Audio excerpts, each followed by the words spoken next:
happens, man. And if not to the rest of us. And that's why we celebrate Festivus. I'm probably going to attempt to smoke this Bunker Buster. Is it going? Yeah. It's ready. It's Bunker Buster. I just want to know if anyone's ever seen someone smoke a Bunker Buster. Look, $2. He got a discount on blowing his lips off. Look at this. No, dude, Logan, he's got so much speech. Anytime you got to smoke something, you got to put it like that.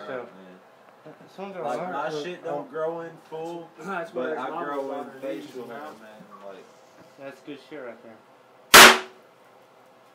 Nice. Something's wrong with that cigarette. That wasn't normal? Is that normal?